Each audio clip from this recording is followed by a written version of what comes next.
last week, we began part one of a two-part lesson about the Ten Commandments in the light of Christ, and meaning that the Ten Commandments, which some as gospel, actually were hung on the cross, but they're not completely eliminated, but rather expanded upon, rather increased requirements, but added a bit of heart to it as well. As a refresher, the first four, which we talked about last week, the first one, no other gods before me, and it became the call to love the Lord our God with all our heart, with all our soul, and with all our mind. The second one, it says there on the screen, no graven images, and that shifted from carved figures, worshiping these things, to rather placing it in our hearts. You know, we are worshiping God, and it doesn't matter what God looks like. It doesn't matter what God's figure would be, but rather that we are worshiping him instead. Number three, we see there, do not take the Lord's name in vain, and it deepens into a life lived in the name of Jesus. And we talked a bit about that in class actually this morning as well. And then the fourth one was to remember the Sabbath. And we talked about how that under the old law, it was Saturday, but then under the new law, they met on the first day of the week. But it was not just a rest from labor, but it would be a rest from sin. Those four dealt with our relationship with God. The last six that we'll look at this morning focused more on relationships and interactions with people. Okay, so we sort of distance ourselves this morning from how we interact with God, but we do come into our interactions with people on a day-to-day basis. I told you last week that we would operate out of Deuteronomy chapter 5, and so I would encourage you to open up your Bible to that spot here, and we'll be looking at that as well as some verses in the New Testament as well. Let's talk about the fifth commandment to begin here this morning. In Deuteronomy chapter 5 and verse 16, it says, honor thy father and thy mother, as the Lord thy God has commanded thee, that thy days may be prolonged, and that it may go well with thee in the land which the Lord thy God giveth thee. This is the first command with a promise. I think Paul will make a similar statement in Ephesians chapter 6. But a command with a promise essentially goes back to something your parents might have told you. If you do this, then I will do this, right? It might be something that is promised to us. And sometimes that promise is what we would view as a reward, right? Even from the youngest age to the oldest age, everybody likes a reward of some kind. And we see that with this. Honoring fathers and mothers, it said, would extend the life of the land and of the land of the people. So the life of the land of the people. So it will be extended. So what he was really saying, and what we could maybe interpret this as this group of people that are being issued these commands, if they honor their fathers and mothers, then their society, their group, their people will be able to continue. So it's almost like that's a sort of a bedrock or a baseline of what was important. It's almost a foundation, as it were, that if we built our foundation on honoring our mothers and fathers, then we can grow from that. Now, we see something similar in the New Testament. I want you to turn to Ephesians chapter 6. We're going to look at the first three verses in Ephesians chapter 6. And it's this command that Paul is writing about, that he will take it from the old law and he's going to show it in the new law.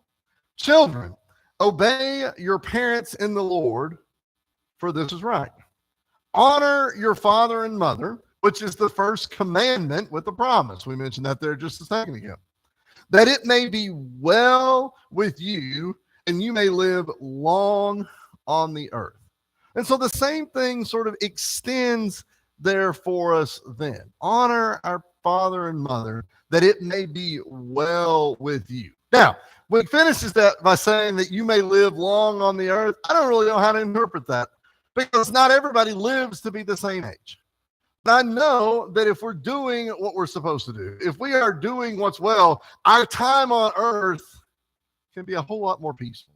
It can be a whole lot more comforting. It can be a whole lot smoother, as it were. In the next verse, I think verse 4, Paul would talk to the fathers, calling for gentleness and spiritual leadership as well. So it's a two-way street. Yeah, I got to honor my mother and father, but my father doesn't have the opportunity to just beat me upside the head constantly. He has a role that would play with that as well. Later on in 1 Timothy chapter 5, the first two verses, we're told to honor older men and women as spiritual fathers and mothers in the church as well.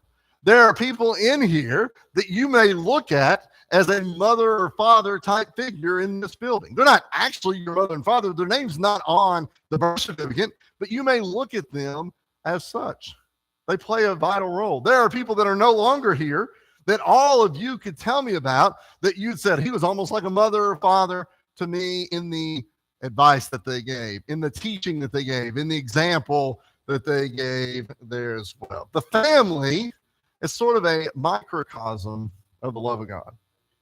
It's the authority of God. Families have to have authority. It's a two-way street. That's not the right way to say it, but it's a multi-part thing. But the parents have authority over the family, but then the parents have to treat the family right as well. Honoring parents trains us to honor God. That's simple, but training us to honor God and to love others. What if the church doesn't have that? It's going to be hard for it to succeed, right? If we can't honor, if everybody in here hates everybody, it's going to be tough for the church to be successful. So we have to honor not just our mother and father, but the church as well. Commandment number 6. Commandment number 6, in Deuteronomy chapter 5, in verse 17, it says, thou shalt not kill. 4 words, right?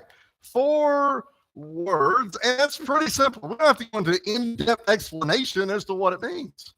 We can read that pretty carefully. And so we might say, well, obviously that's a bad thing. Don't do that. But let's look at it a little bit more in depth. Jesus actually intensifies this command.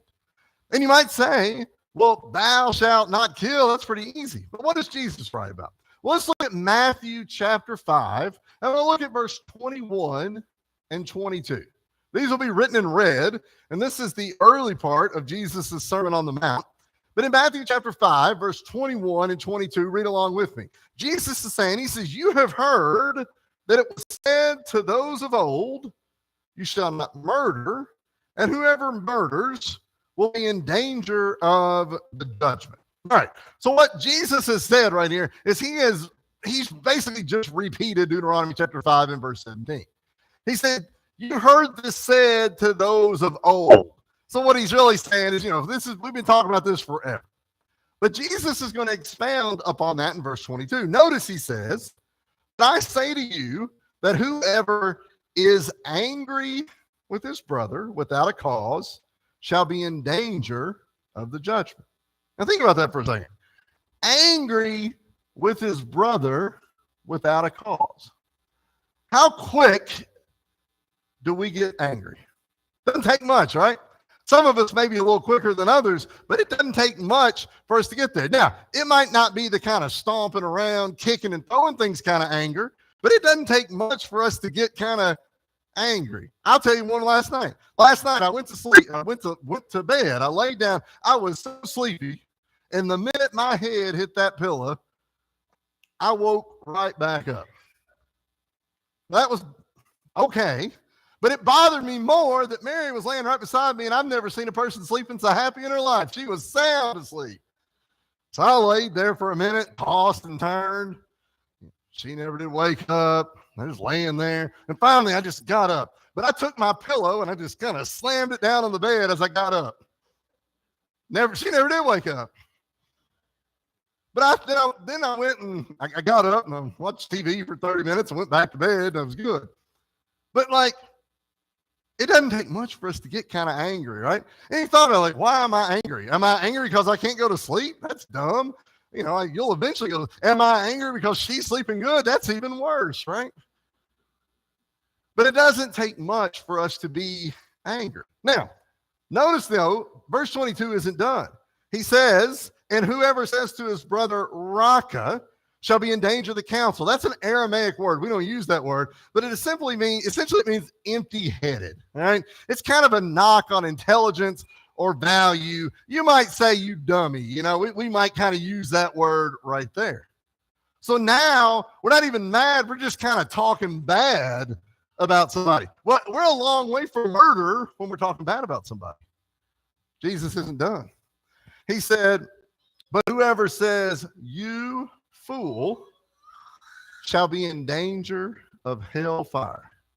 Notice here that Jesus takes this command and he says, thou shalt not kill. Well, most of us are pretty good with that, right? That's not going to be a worry.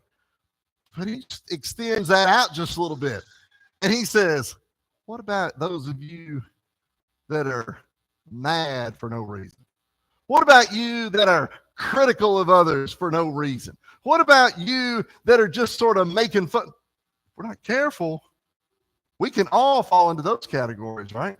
So Jesus intensified a commandment that, I'll be honest with you, seemed like it didn't need to be intensified, but he made it more than it was. 1 John chapter 3 verse 15 would equate hatred with murder in the eyes of God. So what does it mean? Well, the old law, the Old Testament, regulated external actions just as criminal law does today. In every country in the world, murder is illegal. But you know what else is illegal? Dumping trash on the side of the road. You can come up with 100 things that are illegal in various places. It's a list of things not to do. Don't do this, don't do this, don't do this. The law book, you can read the law if you want to. It's kind of tough, but you can read in the newspaper every week, the things that appear before court. And they'll say they did this, or they did that, or they did this, or they did that. And you say, well, I didn't do that. I didn't do that. That's good. I didn't do that. It kind of becomes a checklist there as it were. But what Christianity does, what Jesus did here, was it reached into emotions. Bitterness, grudges, contempt are not murder. They don't kill people. But what Jesus said is those kind of things can overwhelm us. If I hold bitterness and grudges toward other people, that's all I'm going to think about. I'm not murdering you per se. You're not dead as it were, but that is eating me up. That's all I can think about. Now, how can I be successful in life? How can I be a Christian? How can I do what's right if the whole time of my life it's spent thinking about how much I don't like you? Weights me down. I think that's why Jesus talked about it this way. It makes us angry. It destroys relationships. Christ would call for reconciliation. And in the same Sermon on the Mount at the beginning, he would say, blessed are the peacemakers, right? The people that instead of trying to drag you down are trying to make it better there, as it were. Number 7, do not commit adultery. Deuteronomy chapter 5 and verse 18, after it said, thou shalt not kill, it also says, neither shalt thou commit adultery. And in the old law, this law protected marriage, protected social stability, protected the family that we talked about a minute ago. The number of students that I have whose parents have been divorced is fairly large. We have a way to click on student names. I have said this before, but it gives us the parents' names. That way, if we have to make a phone call for whatever reason. And for a lot of our students, mom's address is 123 Smith Street. Dad's address is 456 Jones Street. They clearly live in two different places. And they've had to go through that. Statistically, about 50% of marriages end in divorce. That's a high number. Many of those are undoubtedly the result of poor decision making. Now, it's not a new problem. Why is it not a new problem? They're talking about it in the Old Testament. It's been around for a while, right? It's been around for a while, and the old law mentioned it as well. There's tons of people throughout history that have had all sorts of marital infidelity and relationships and children outside of marriage, right? It's funny that earlier this week we were riding around Crab Orchard in Broughton Town, Mom and Dad and me and Will were, and they mentioned people that I don't know, but it doesn't take Mom and Dad long to get into the story. They say, well, she had a brother but his dad was, you all know stories like that as well, right? It's just sort of how it is. But that complicates things as it goes.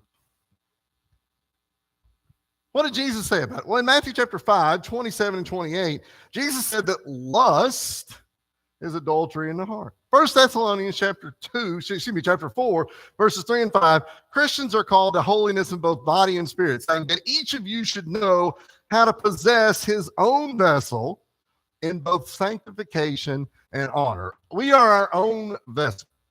We are in charge of one singular thing, that's ourselves, right? Now, sometimes we want to try and take control of other people. You should do this or you should do that, but we're not in control of that, right? We have control of one thing. So when we do wrong, like the Chris Stapleton song, right? Nobody to blame but me, right? I'm the one who is to blame for this. Ephesians chapter 5 is read at probably about every wedding that you go to. And it's where marriage is used as a symbol of Christ and the church. And it talks about Christ as the groom and the church is the bride, and they work together for each other, right? You've all heard that said in sermons, or in weddings. But our love for our spouse should be just that.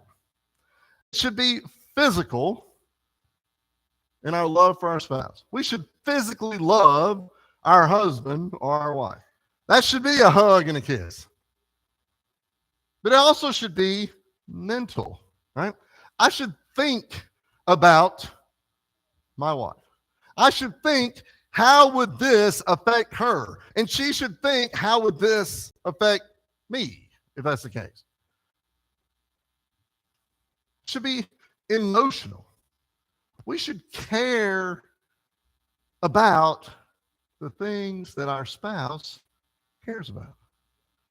Now, there are some things that Mary is interested in that I have to fake it just a little bit because I don't have an interest in those things.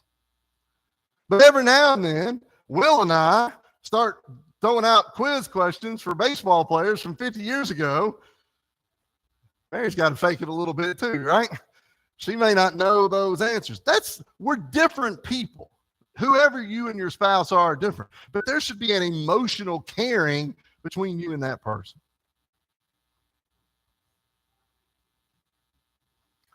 Well, in spiritual, if the church is the bride of Christ, we should have a mental, physical, emotional, spiritual love for Christ. Because Christ has that same love for us. And when we commit adultery, when we stray from our wife or stray from our husband, what harm are we doing to them? When we stray from the church, what harm are we doing to the church? If there's 40 of us here and 2 of you stop coming for whatever reason, that hurts the other 38 people. We have a connection with each other that we should follow. Number 8. Deuteronomy chapter 5 and verse 19 says, neither shalt thou steal. Seems like from the beginning of time, nobody liked a thief, did they?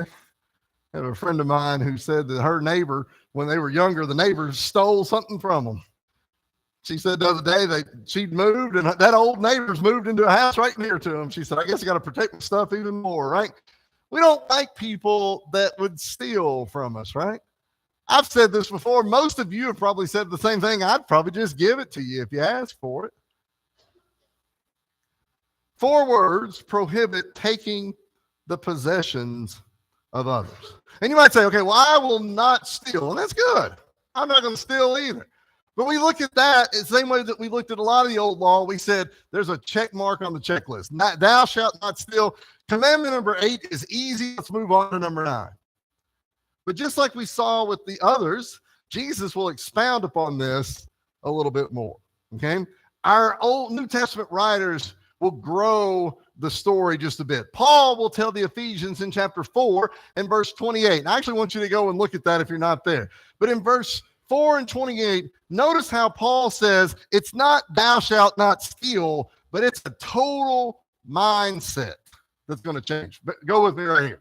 Let him who stole steal no longer, comma. I'm going to stop right there. So his first thing is, if you've been stealing, quit. All right, well, we got that. That was Deuteronomy chapter 5 and verse 19. Not a worry.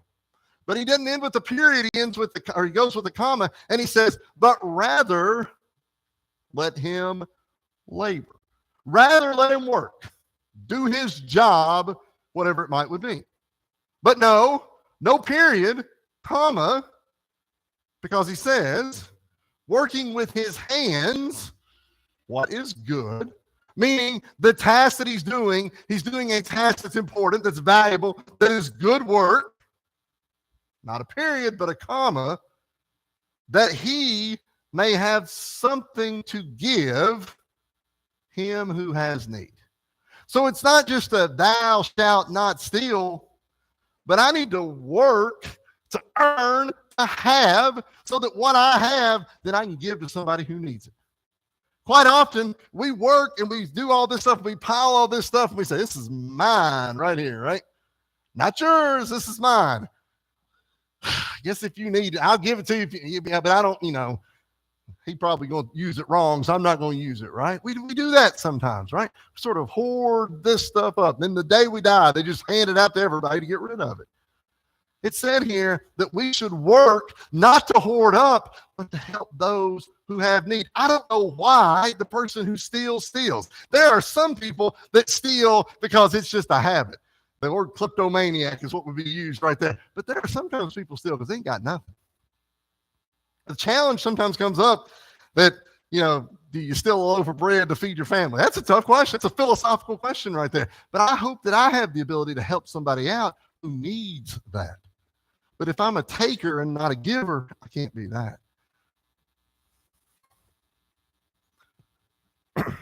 Acts chapter 2, verse 44 and verse 45.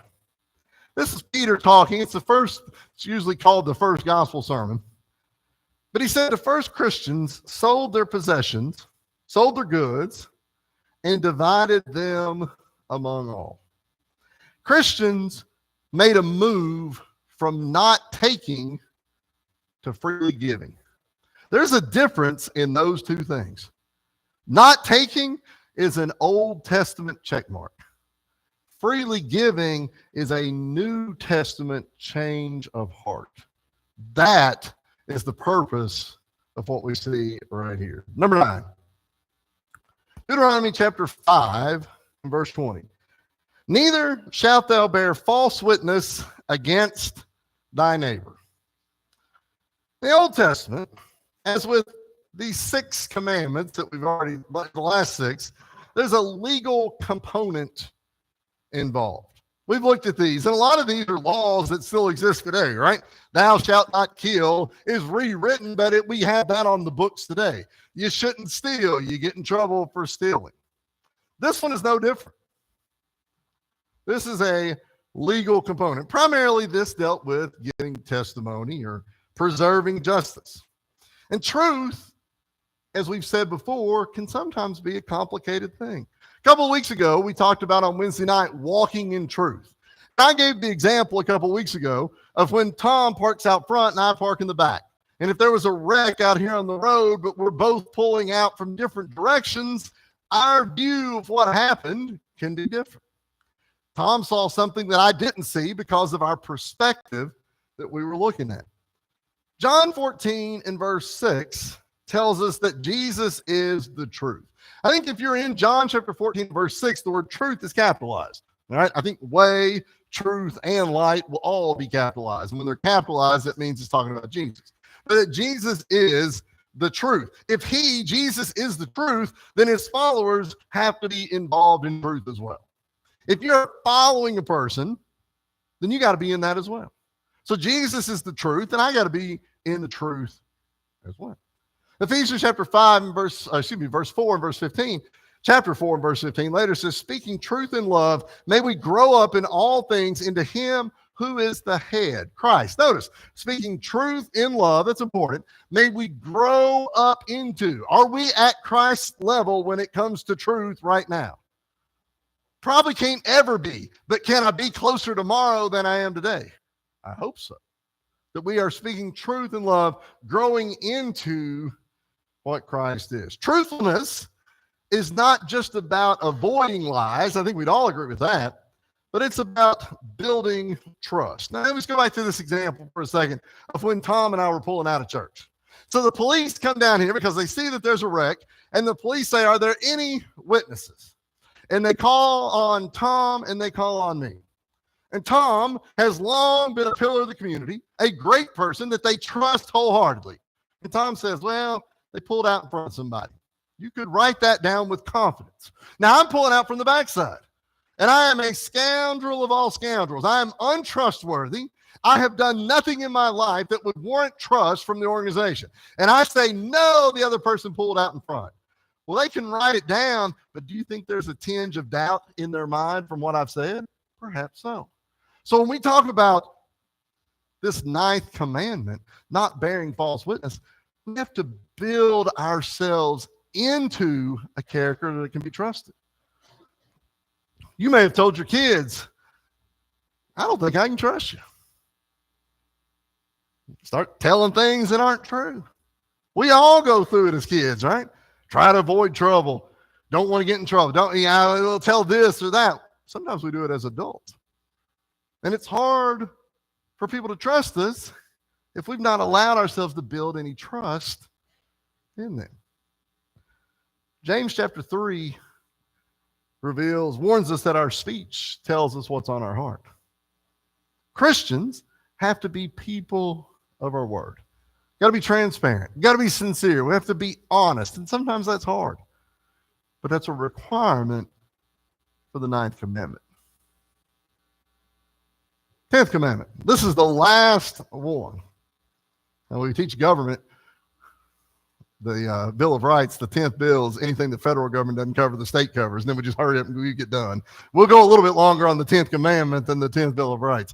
But the 10th commandment in Deuteronomy chapter 5, verse 21, it's a little bit longer, but it says here, you shall not covet your neighbor's wife. You shall not desire your neighbor's house, his field, his male servant, his female servant, his ox, his donkey, or anything that is your neighbor's. This is the only one of the 10 that addresses inner desire instead of outward action. Notice that. If you look at verse 20, Deuteronomy 5, verse 21, it says you shouldn't want all these things. Now, if I want my neighbor's wife, and then I go get my neighbor's wife, that becomes a different commandment, right? That's adultery. If I want my neighbor's ox and I go take his, that's a different commandment. That's stealing. This is a desire for it. Not even expounding beyond it, just a desire of it. Jesus would warn his followers in Luke chapter 12 and verse 15, take heed and beware of covetousness. He said, for one's life does not consist in the abundance of things he possesses. If I could only have a little more, right? If I could only get a few more things. We think like that sometimes, right? We think like that. Well, I'd like to work a little longer to get this. Well, I get it. I understand. But sometimes we put that at the forefront of what we're doing. I'm not working to help or whatever. I'm just trying to get this new thing here, as it were. Colossians chapter 3 and verse 5, we see covetousness equated with idolatry. And it can be, right? The stuff we want becomes almost worshiping to us. I want this so bad that is my sole focus in life. Paul said to the Philippians chapter 4, he said that he had learned the secret of being content. You know anybody that you would describe as content? You know anybody who's the opposite? Which one seems happier? Probably the person that's content. I've known a lot of people in my life who I could define as being content. Whatever their lot may be, they're content in that situation. That's never been the richest person in town. I say that, I mean, I've never known that person as that. But they're happy with where they are. And why is someone content? Why did Paul say it was important to be content? Well, Paul had went through a lot of trials. Paul had went through a lot of difficulties. Paul had been nearly killed on multiple occasions.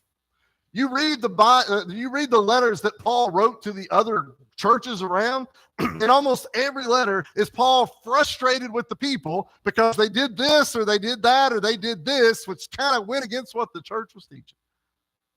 But he said he's learned that he would be content. Because if our focus is solely on gaining more and getting more, then it's hard for us to ever get enough. It's hard for us to ever get enough. I think this last commandment sort of anticipated what the gospel would teach about the focus on the heart. It's almost as if you read the 10th commandment and then you sort of flip over to the New Testament and you see it start to change. It became a focus on the heart. Christians shouldn't look sideways with envy, but instead we should look upward in faith. There's a difference, right? Sideways or upward. Our treasure is not in our hands, but it's in heaven. And that is where our focus should be. Jimmy read in Romans chapter 13 and verse 10, the last thing after Jimmy said, or after you read that, he said, you've heard this. And he rattled off 5 or 6 different commandments. Thou shalt not this or that. But he said that love is the fulfillment of the law. The New Testament does not eliminate the 10 commandments, but it instead transforms them. The Bible will teach us that as Christians, we have to be transformed. We have to be changed. And every single thing that we've looked at these last 2 weeks about the 10 commandments took something that said, don't do this, and it expanded to say, don't do it, but do this instead. Not just that I'm not doing this, but I'm now doing this to be even better help to those around me. That is the change from the old law to the new law. There's no longer laws carved on stone tablets, but rather laws written on our hearts. And there's an important difference between the two. Jesus brought the law to its full potential. The old law was legalism. The new law was love. And I'm grateful that the new law is the one that we live under. If there's anything that we can do for you, any way that we can help you, whatever it is, we invite you to come while we stand and sing.